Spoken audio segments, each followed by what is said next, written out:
तो क्या आप भी अपने अगले क्रेडिट रिस्क इंटरव्यू की तैयारी कर रहे हैं, या फिर आप जानना चाहते हैं कि जो क्रेडिट रिस्क के अंदर मॉडल बनाए जाते हैं उसमें जो कस्टमर होते हैं उनको रिजेक्ट किस बेसिस पे किया जाता है, या फिर आप अपना करियर बनाना चाहते हैं क्रेडिट रिस्क के फील्ड में। अगर आप इसमें से किसी भी ब्रैकेट में फॉल कर रहे हैं तो आज का वीडियो आपके लिए होने वाला है। खासकर इंटरव्यूज जब आप देने के लिए जाते हो, आपसे हमेशा एक क्वेश्चन पूछा जाता है और वो क्वेश्चन होता है डिफाइन योर करंट प्रोफाइल। तो बेसिकली आपसे जो इंटरव्यूअर है वो हमेशा जानना चाहता है कि आप अपनी करंट कंपनी में क्या काम करते हैं, और अगर आप उनको ये शोकेस करना चाहते हैं कि आप क्रेडिट रिस्क मॉडल्स में काम करते हैं या फिर क्रेडिट रिस्क स्कोर कार्ड्स में काम करते हैं, तो आपको कुछ बातों का पता होना बहुत ज्यादा जरूरी है। वे दो इंपॉर्टेंट बातें हैं जो कि आप सबको पता होनी चाहिए। नंबर वन, वहां पे कौन कौन स्टेक होल्डर्स हैं, मतलब कि आपकी टीम के कितने पार्ट हैं। इससे आपकी लेजिटिमेट नॉलेज प्रूव होगी आपके इंटरव्यूअर के सामने कि आपको एक्चुअली में पता है डेटा कहां से आता है और कहां आपका आउटपुट जाता है। नंबर टू, जब आप मॉडल बनाते हो तो उसके कुछ फेजेस होते हैं, उस फेजेस के अंदर सब स्टेप्स होते हैं, तो आपको ये सब कुछ पता होना चाहिए। तो अगर आप ये सब कुछ जानना चाहते हो तो आज की वीडियो में लास्ट तक बने रहना, क्योंकि आज डिटेल में बताने वाला हूं आपको ईच एंड एवरी स्टेप जो कि मॉडल लाइफ साइकिल में यूज किया जाता है। क्रेडिट रिस्क के जितने भी एस्पिरेंट्स हैं उनके लिए ये वीडियो बहुत इंपॉर्टेंट है। आज आपको ये आंसर मिलने वाला है कि आपको अपने अगले क्रेडिट रिस्क के इंटरव्यू में अपना इंट्रोडक्शन किस तरह से देना है। तो चलिए बिना टाइम वेस्ट करे आगे बढ़ते हैं, डिस्कस करना स्टार्ट करते हैं। तो गाइस, जैसा कि मैंने आप लोगों को बताया, देखिए सबसे पहले आपको मैं ये बताता हूं कि हमारे स्टेक होल्डर्स कौन होते हैं। स्टेक होल्डर से मतलब होता है कि जब भी आपका इंटरव्यू होगा और आपसे पूछा जाएगा कि आप किन लोगों के साथ काम करते हो, तो इसका मतलब ये नहीं है कि खाली आपको अपनी टीम के बारे में बताना है, आपको जो आपकी पैरेलल टीम्स हैं उनके बारे में भी ठीक ठाक नॉलेज होनी चाहिए। इससे ही प्रूव होगा कि आप एक्चुअली में क्रेडिट लाइफ साइकिल का पार्ट हो। तो सबसे पहले बात करते हैं स्टेक होल्डर्स के बारे में। देखिए, सो बेसिकली मैं यहां पे स्टेक होल्डर वर्ड क्यों यूज कर रहा हूं, क्योंकि ये सारे लोग वो लोग हैं जो कि आपके बिजनेस को ड्राइव करते हैं। इसकी मल्टीपल टीम्स होती हैं। अब वो कौन कौन सी टीम होती है, देखिए सबसे पहले यहां पे होते हैं मॉडल ओनर्स। ये क्या होते हैं मैं आपको अभी समझाता हूं। नंबर टू पे होते हैं मॉडल यूजर्स। ओनर वो होते हैं जो ओन करते हैं, यूजर ऑब्वियसली जो यूज करते हैं। उसके बाद होते हैं आपके डेटा ओनर्स। ये डिफरेंट होते हैं मॉडल ओनर से, ये जरूरी नहीं है। कई बार ऐसा होता है कि जो मॉडल ओनर है उसी टीम के अंदर कोई और बंदा है जो कि डेटा ओनर है, तो ये इंटर रिलेटेड टीम्स होती हैं। उसके बाद आती है आपकी इंप्लीमेंटेशन टीम, जिसको बेसिकली आप टेस्टिंग टीम भी कह सकते हो। जिस तरह से सॉफ्टवेयर डेवलपमेंट लाइफ साइकिल में टेस्टिंग होती है, उसी तरह से मॉडल लाइफ साइकिल में भी टेस्टिंग होती है, तो इसको इंप्लीमेंटेशन या फिर आईटी टीम के नाम से जाना जाता है। उसके बाद होती है आपकी model validation team, and last में आपकी होती हैं रेगुलेटर्स। जो रेगुलेटर्स हैं बेसिकली ये एक्सटर्नल होते हैं, तो रेगुलेटरी बॉडी में इनका नाम लिख दूंगा क्योंकि ये गवर्नमेंट बॉडीज होती हैं जनरली। देखिए, तो बेसिकली स्टेक होल्डर कितने होते हैं, यहां पे आप देख सकते हो कि 6 ही स्टेक होल्डर होते हैं जो मेजरली क्रेडिट रिस्क किसी भी क्रेडिट रिस्क के मॉडल को हैंडल करते हैं एंड टू एंड। अब हो सकता है हर एक टीम में एक मैनेजर होगा, जैसे कि मॉडल ओनर में एक मैनेजर होगा उनका, सिमिलरली मॉडल यूजर का एक मैनेजर होगा, मॉडल ओनर का एक मैनेजर होगा। उस मैनेजर को हर बैंक में अलग अलग टर्म से यूज करके बुलाया जाता है। कोई उसको वीपी कहता है, कोई उसको डायरेक्टर कहता है, कोई उसको प्रोडक्ट ओनर कहता है। तो ये खाली टर्मिनोलॉजी का डिफरेंस है। अब आपको बेसिकली ये समझना है कि ये हर कोई क्या रोल प्ले करता है यहां पे। तो जो मॉडल ओनर होता है ये बेसिकली मॉडल के ओनर है। इससे क्या मतलब हुआ, जैसे फॉर एग्जांपल आपके पास कोई क्रेडिट कार्ड का एक मॉडल है जिसके ऊपर आप प्रेडिक्ट करते हो कि किन कस्टमर को क्रेडिट कार्ड देना है, किन को क्रेडिट कार्ड नहीं देना है। तो ये जो क्रेडिट कार्ड है ये आपका एक रिटेल प्रोडक्ट हो गया। तो retail itself is a bucket. Bucket से मेरा मतलब क्या है, रिटेल अपने आप में काफी बड़ा पोर्टफोलियो जिसमें क्रेडिट कार्ड आते हैं, सेविंग्स अकाउंट आते हैं, करंट अकाउंट आते हैं, एवरीथिंग। तो बैंक क्या करेगा, एक बेसिकली यहां पे वाइस प्रेसिडेंट हायर करेगा जिसको आप कहते हो वीपी बैंकिंग में या डायरेक्टर। तो ये जो होता है ये बेसिकली आपका होता है मॉडल ओनर। इसका काम है इन सारे मॉडल को ओन करना, ताकि जब भी कोई लीडरशिप या फिर जो बैंक में सीएक्सओज लेवल के एम्प्लॉय होते हैं जो कि एग्जीक्यूटिव लेवल होते हैं, वो जब भी क्वेश्चन करते हैं वो मॉडल ओनर से ही क्वेश्चन करते हैं कि क्रेडिट कार्ड में क्या इश्यूज हैं या व्हाट्सोएवर। देन आता है मॉडल यूजर। तो मॉडल यूजर कौन हुआ, मॉडल यूजर कोई भी हो सकता है, कोई भी से मेरा मतलब क्या है, जो बैंक के लीडर्स हैं वो भी मॉडल यूज कर सकते हैं रिजल्ट देखने के लिए कि पिछले क्वार्टर में कितने क्रेडिट कार्ड बिके, पिछले क्वार्टर में हमारा जो होम लोन का पोर्टफोलियो है वो कैसा काम कर रहा है, तो वो भी हो सकते हैं। देन कौन हो सकता है, ऑपरेशंस टीम भी हो सकती है।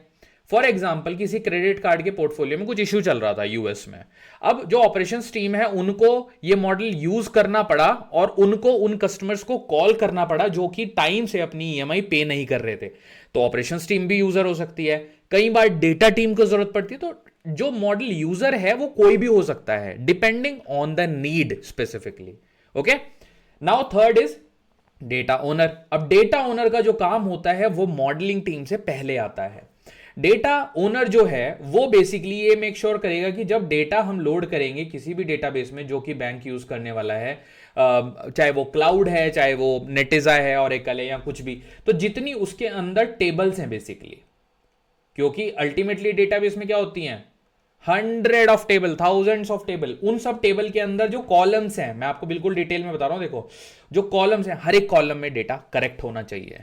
इससे पहले कि मॉडलिंग टीम के पास डेटा जाए, हर एक टेबल के अंदर हर एक कॉलम में जो डेटा की एक्यूरेसी है वो सही होनी चाहिए, जिसके लिए हम डेटा क्वालिटी चेक्स परफॉर्म करते हैं, जो कि हो सकते हैं किसी भी लेवल पे कि मिसिंग वैल्यू चेक करोगे आप, आउटलायर चेक करोगे आप, या फिर आप ये चेक करोगे कि डेटा में जो एक्चुअल डेटा है और जो प्रोडक्शन में डेटा लोड हुआ है उसमें कितना वेरिएशन है। तो ये सारा काम होता है मॉडल ओनर की टीम का।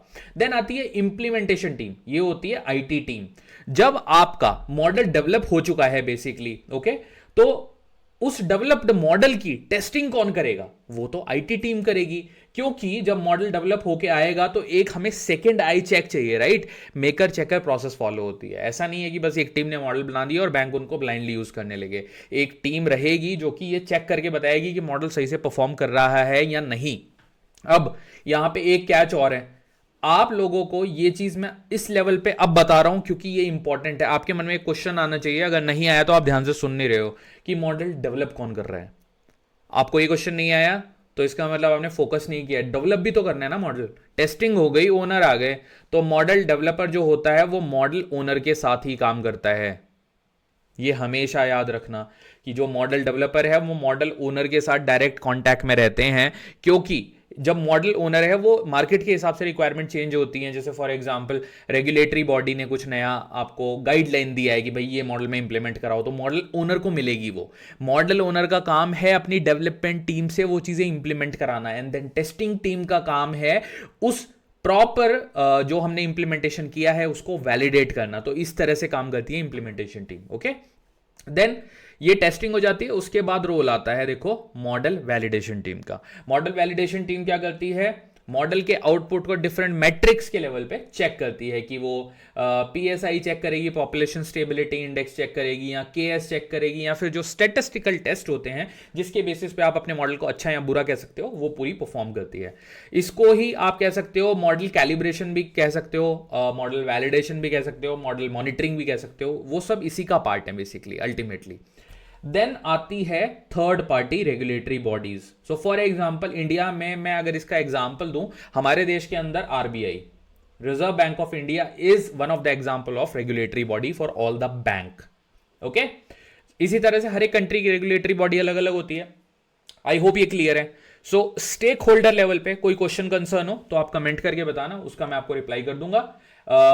इसमें और कुछ ऐसा है नहीं। देखो, स्टेक होल्डर के बारे में आपको ये पता होना चाहिए। इंटरव्यू में ये पूछा जा सकता है कि आप किन किन लोगों के साथ काम करते हो, तो अगर आप मॉडल वैलिडेशन टीम का पार्ट हो तो आपको पता होना चाहिए कि भाई एक मॉडल ओनर भी होता है हमारा, एक हमारे यहाँ मॉडल यूजर होते हैं, देन ओनर है, देन इंप्लीमेंटेशन टीम होती है। सो ये सारी नॉलेज आपको होनी चाहिए इंटरव्यू में। अगर आप खाली मॉडल वैलिडेशन के लिए इंटरव्यू दे रहे हो और बाकी आपको पता ही नहीं है कि आसपास और कौन कौन सी टीम है आपके पूरे लाइफ साइकिल में, क्योंकि आप खुद उस लाइफ साइकिल का पार्ट हो, तो अगर आपको अपने लाइफ साइकिल की नॉलेज नहीं है, इसका मतलब आप बस एक मैकेनिकल तौर पे प्रोसेस को रन करा करते थे और इंटरव्यूअर को लगेगा कि यार ये बंदा ना डेप्थ में नहीं जाता चीजों की, तो इसलिए मैंने आपको ये सब बताया। ओके, अब चलते हैं सेकंड फेज पे, जो कि है एक्चुअली कि मॉडल बनाया कैसे जाता है। देखो, अब जब हम बात करेंगे अपने मेन टॉपिक की, जो है कि मॉडल आप कैसे बनाते हो, उसके क्या स्टेप्स होते हैं, तो यहां पे दो इंपॉर्टेंट मेजर स्टेप्स होते हैं। सबसे पहला जो स्टेप होता है उसको हम कहते हैं डेटा प्रिपरेशन।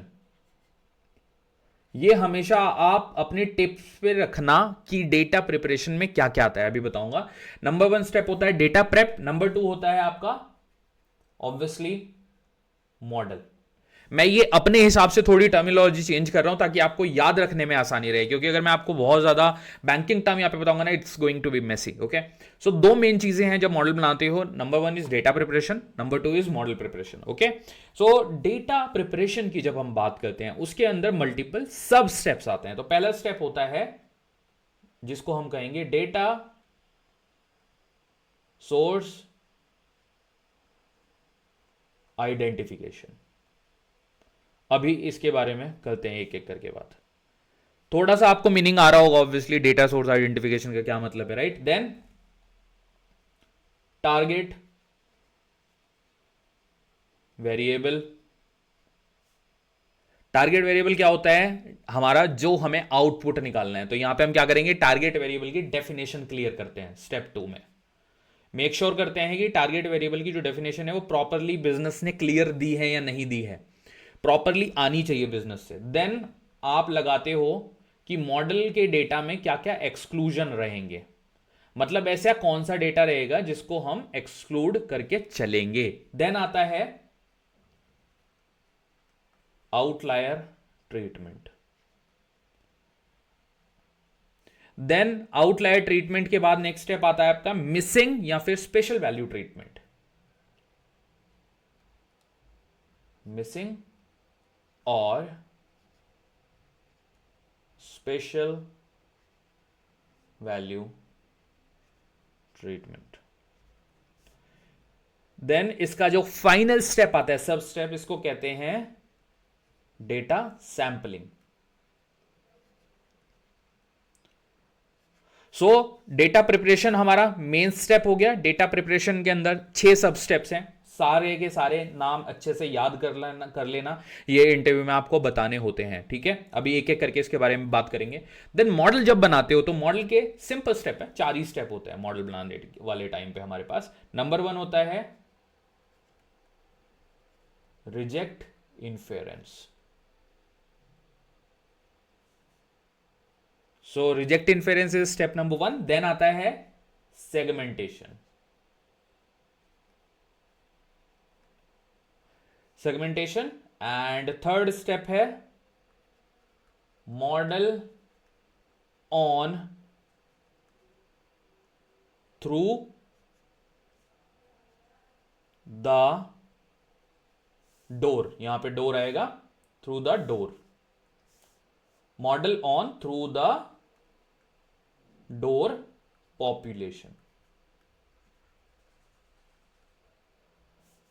हर एक स्टेप का अपना इंपॉर्टेंस है, अभी बात करते हैं उस बारे में। देन आएगी आपकी स्टेप नंबर 4 जो कि आएगी बैक टेस्टिंग। अब ये तो हो गए आपके स्टेप्स जो कि आपको पता होने चाहिए। अब एक एक करके स्टेप के बारे में बात करते हैं। तो सबसे पहले बात आती है देखो डेटा सोर्स आइडेंटिफिकेशन की। तो सबसे पहले हमें सही और ट्रस्टवर्दी डेटा सोर्स को आइडेंटिफाई करना होता है एज अ मॉडल डेवलपर, ताकि जो मॉडल है वो सिर्फ क्वालिटी डेटा के ऊपर बनाना है। आपको जो गार्बेज डेटा है या फिर जो गलत डायरेक्शन में डेटा जा रहा है उसके ऊपर मॉडल बिल्कुल नहीं बनाना है, ताकि जो आपका रिजल्ट है वो आपका क्रिस्टल क्लियर रहे। तो ये बहुत इंपॉर्टेंट है कि मॉडल जो आप बना रहे हो उसकी क्वालिटी सबसे पहले इसी स्टेप से डिटरमाइन होती है कि डेटा सोर्स आपने सही आइडेंटिफाई करा है कि नहीं। अब डेटा सोर्स सही आइडेंटिफाई कैसे किया जाता है, आपको जो डेटा टीम है उनसे कोऑर्डिनेट करना होता है एंड आपको मेक श्योर करना है कि जो डेटा है वो लेटेस्ट डेट के हिसाब से लोड होना चाहिए। जिस मंथ के लिए आप मॉडल चेक करना चाह रहे हो it should be latest. Make sure जो टेबल का वर्जन है वो प्रॉपर आप यूज करो, मेक श्योर करिए। कुछ इंपॉर्टेंट छोटी छोटी चीजें हैं जो आप मिस करते हो। स्कीमा का जो नाम है, स्कीमा क्या होता है, जहां से आप टेबल पुल करते हो, उसके बाद टेबल का जो नाम है ये आपको प्रॉपरली पता होना चाहिए। डेटा सोर्सेज जनरली 2 से 3 टाइप के होते हैं। एक होता है आपका इंटरनल जो कि बैंक का डेटा होता है। Let me write here itself ताकि आपको ये छोटी सी चीजें भी याद रहें। जो डेटा सोर्स है वो आपका दो टाइप का होगा, एक आपका होगा इंटरनल, आई मतलब इंटरनल, देन आपका एक्सटर्नल। इंटरनल डेटा जो कि बैंक के पास होता है customer related, and external data होता है जो कि आप ब्यूरो वगैरह से खरीदते हो, जो डेटा ब्यूरो होते हैं जैसे इक्विफैक्स। सो इक्विफैक्स में मैंने काम किया हुआ है, सो आई नो कि इक्विफैक्स डेटा सेल करता है सारे बैंक्स को, और हर एक वेरिएबल के लिए अच्छा खासा पैसा लेता है। ओके, एक एक वेरिएबल की पेमेंट लेता है। ओके, तो ये हुआ हमारा data source identification. Then step 2 है टारगेट वेरिएबल का डेफिनेशन। तो किसी भी मॉडल की जब आप फ्यूचरिस्टिक कोई भी भविष्यवाणी करने जाने वाले हो, ओके, तो उसकी सही डेफिनेशन का पता होना बहुत जरूरी है, राइट? क्योंकि गलत टारगेट पे अगर आपने मॉडल बना दिया तो आपका डिसीजन सही नहीं आने वाला है। तो जो आपका टारगेट वेरिएबल है, टारगेट वेरिएबल का ये होना, क्लियर होना बहुत जरूरी है। टारगेट वेरिएबल है आपका बेसिकली, फॉर एग्जांपल इस केस में डिफॉल्ट, कि कस्टमर डिफॉल्ट करेगा या नहीं करेगा, तो ये बहुत ही इंपॉर्टेंट है, एंड इसीलिए आपको टारगेट वेरिएबल की डेफिनेशन क्लियर होनी चाहिए। ओके, आई होप इतना मेक सेंस कर रहा है। देन बात आती है मॉडल के एक्सक्लूजन्स की। मॉडल एक्सक्लूजन क्या होते हैं? कोई भी ऐसे जो कि हमारे लेजिटिमेट कॉलम्स नहीं है, जो कि हमें मॉडल में यूज नहीं करने हैं, कोई भी ऐसे अमान्य जिनको आप बेसिकली रिजेक्ट कर सकते हो, या फिर रिजेक्टेड डेटा मॉडल से आप बाहर कर दो, ऐसे वेरिएबल्स को आप कहते हो मॉडल के एक्सक्लूजन, ताकि मॉडल का जो पूरा थ्रू आउट लाइफ साइकिल है वो पूरा साफ सुथरा रहे और परफॉर्मेंस बिल्कुल खराब ना हो। For example exclusion, one of the exclusion can be, अगर जब आप मॉडल प्रिडिक्ट करने के लिए यूज करोगे तो पिछले महीने कुछ ऐसे कस्टमर हैं जो कि पिछले महीने एक्सपायर हो गए थे, या फिर they are dead, they are not any more, अब आप उन पे मॉडल लगाओगे तो कोई सेंस नहीं है, राइट? सो एक कॉलम होगा आपके डेटा में जो कि बताएगा कस्टमर अलाइव है या डेड है, तो उसको आप एक्सक्लूजन का पार्ट मान सकते हो यहाँ पे, completely fine. Okay, then next step है हमारा आउटलायर ट्रीटमेंट। अब आउटलायर ट्रीटमेंट के बहुत सारे मेथड हैं, उसमें से एक अच्छा खासा मेथड जो है वो ये है कि आप वेट ऑफ एविडेंस निकालते हो। Okay, weight of evidence basically आप करते हो एक बिन के ऊपर। अब बिन के ऊपर कैसे करते हो? स्टेप 4 को समझने के लिए थोड़ा आप इधर देखो। अगर मेरे पास 100 ऑब्जर्वेशन है तो मैंने 10 बिन बना दिए 10-10 ऑब्जर्वेशन के। ओके, 10 बिन बनाए 10-10 ऑब्जर्वेशन के। हर एक जो मैंने बिन बनाया, बिन से मतलब क्या है? एक ग्रुप, नथिंग मोर। एक बिन बनाया, एक वेट ऑफ एविडेंस मैंने निकाला कैलकुलेशन, उसका एक फॉर्मूला होता है जो कि आप बेसिकली ये समझते हो कि percentage of good divide by percentage of bad. तो ये होता है वेट ऑफ एविडेंस का formula, percentage of good divide by percentage of bad. इसका आप लॉग निकालते हो। तो ये बेसिकली आप क्या करोगे? आप यहां पे सेगमेंट बना दोगे या फिर बिन बना दोगे। तो जितने भी आपके ऐसे आउटलायर हैं जो कि बेसिकली मिसिंग वैल्यू है जिसके अंदर, या कुछ पर्टिकुलर टाइप का उनका वेट ऑफ एविडेंस आ रहा है, उन सबको एक बिन में डाल दोगे। जो similar type of weight of evidence है ना, उसके हिसाब से बिन बनाओगे। तो ऐसे करके आप टोटल यहां पे 10 बिन बनाओगे।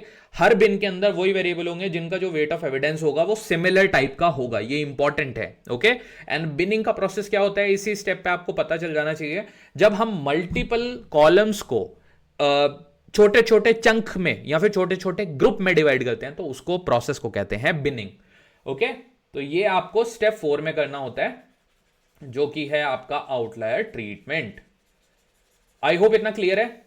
कोई क्वेश्चन कंसर्न हो तो कमेंट करके जरूर पूछना। ओके, देन बात करते हैं देखो मिसिंग वैल्यू की। तो मिसिंग वैल्यू सही तरह से हैंडल करना बहुत जरूरी है, अदरवाइज आपका मॉडल है उसमें आपको गार्बेज वैल्यू दिखाई देंगी, एन टाइप की वैल्यूज निकल के आएंगी। हम क्यों करते हैं मिसिंग वैल्यू ट्रीटमेंट? ताकि जो अनयूजुअल वैल्यू रिजल्ट्स हैं उनको आप एलिमिनेट कर दो और वो आपको मिसलीड ना करे। ये बहुत जरूरी है। देखो जैसे कि मैंने बताया, ये स्टेप 4 और 5 थोड़े से एसोसिएटेड हैं। तो weight of evidence and binning के बाद जब आपकी मिसिंग वैल्यू आपको दिखाई दे रही है फॉर एग्जांपल, तो जो मिसिंग वैल्यू है ना उनका एक सेपरेट बिन बनाओ आप। इस पूरे बिन का वेट ऑफ एविडेंस चेक करते हैं। अब कोई और ऐसा जो बिन होगा, ये बिन नंबर 1 रह गया, और कोई और ऐसा जो बिन है, बिन नंबर 2 है फॉर एग्जांपल, जिसका जो वेट ऑफ एविडेंस है वो मैच कर रहा है, तो इन दोनों बिन को आप कर दो combined. In similar weight of evidence के जो बिन है उनको कंबाइंड करके एक बड़ा बिन बना दो। तो अब इस बिन में 20 ऑब्जर्वेशंस आ जाएंगी फॉर एग्जांपल। जस्ट इसको आप लेमन लैंग्वेज से समझो। ओके, इतना क्लियर है? I hope this make sense. अब बात होती है डेटा सैंपलिंग की। तो ये इजी स्टेप है।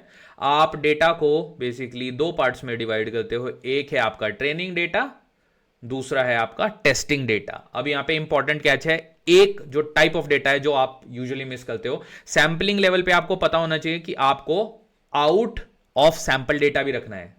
Okay, out of sample. Training data वो है जिस पे आप मॉडल को ट्रेन करोगे, टेस्टिंग डेटा वो है जिस पे आप अपने मॉडल को टेस्ट करोगे, आउट ऑफ सैंपल वो है जब आपका पूरा मॉडल बन जाएगा तो इस वाले सैंपल के ऊपर आप अपने मॉडल को रन करोगे, ताकि आपके मॉडल में किसी भी तरह की जो अनसर्टेनिटी उसको आप एलिमिनेट कर सको और आपका मॉडल बायस ना हो, क्योंकि आउट ऑफ द सैंपल जो डेटा था उस तरह के डेटा पे आपने मॉडल को अभी तक टेस्ट नहीं करा है, इसीलिए आपका मॉडल रीवैलिडेट हो जाएगा, तो कोई चैलेंज यहां पर होगा ही नहीं। ओके, तो देखो, आप अगर देखो टोटल 10 स्टेप हैं, तो 60% जो आपका काम होता है वो डेटा प्रिपरेशन के अंदर होता है, ना कि मॉडलिंग वाली साइड पे। ये बहुत इंपॉर्टेंट है। चलो अब मूव करते हैं मॉडलिंग वाली साइड पे।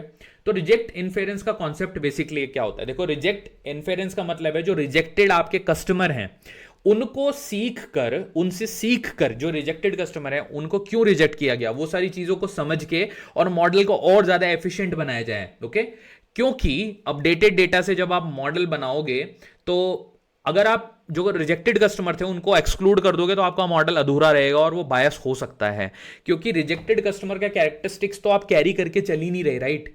ऐसा नहीं करना है, हमें उनके ऊपर भी फोकस रखना है। इसके लिए एक छोटा सा आपको मैं लॉजिक समझाता हूं। देखो, जब आपके पास कस्टमर आते हैं